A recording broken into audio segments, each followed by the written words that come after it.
everybody, Sean from Movie Assault here, and it's time for episode 6 of the Halloween 15 from 2022, or for 2022, I should say. And this time out, I want to take a look at Children of the Corn from 1984.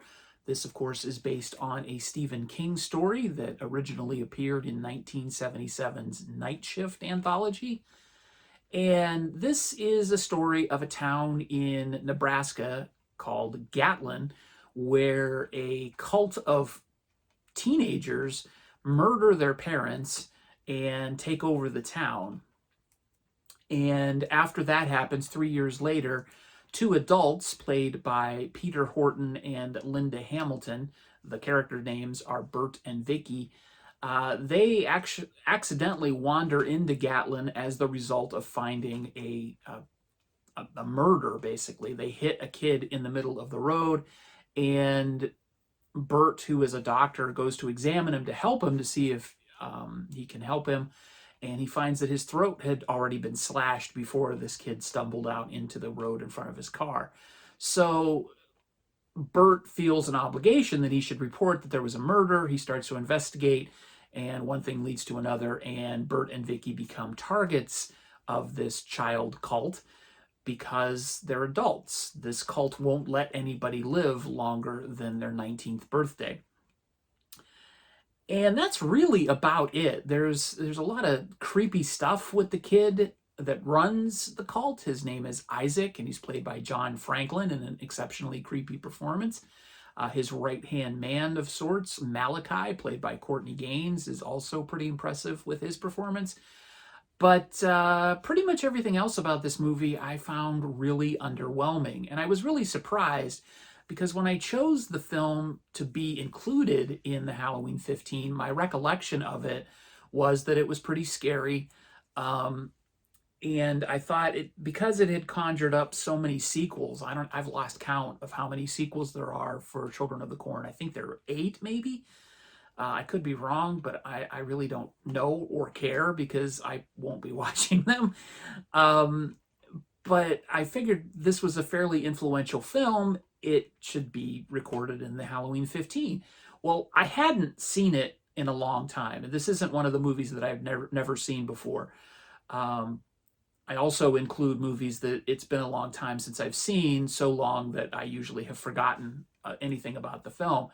And this is one of those. And I remember watching this when I was quite a bit younger. And I think that's probably where Children of the Corn has its biggest influence, is with young viewers.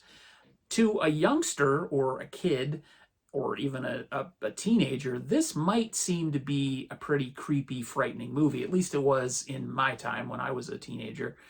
But that was a long time ago. And as an adult watching this, all I could think of were the massive amount of plot holes that would come into play if something like this were to happen. So for 3 years, nobody paid any bills.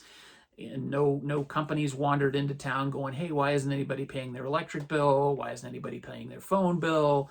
No authorities came into town to check on what was going on. That's the kind of things that were running through my head while I was watching this. And yes, it's very easy to say, well, if you just disconnect you suspend your disbelief and just watch it and take it in and have fun with it, then you'll enjoy it more. And the problem was I wasn't finding it that enjoyable to begin with. And it wasn't because I was thinking of these things that made it unenjoyable or less enjoyable. It was just that it's just not a very good movie. I know it was made for a limited budget, but it's really not that scary. The performances, aside from John Franklin and Courtney Gaines, are not particularly good.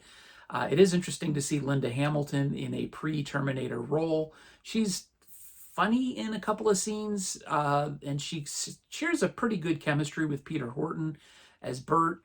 They make a believable couple, but really all I could think of was how dumb the premise of this movie really was.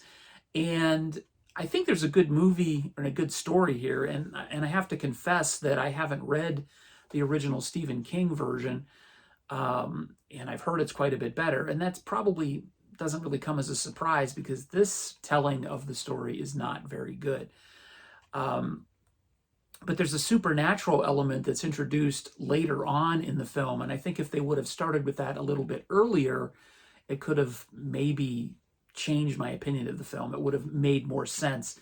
But unfortunately, when the supernatural element is introduced, it's a little bit too late to save the film. So Children of the Corn, it may be a cult classic or a classic in some people's minds, but it's really not that great of a movie. Why it spawned so many sequels, I can only say it's because people have fond memories of watching this when they were kids. But I'm going to give it a 4 out of 10. So there you go. That's my review of Children of the Corn from 1984. Stay tuned for the next episode, episode 7, which will be about the 1988 remake of The Blob. Stay tuned. Thanks for watching, and take it easy.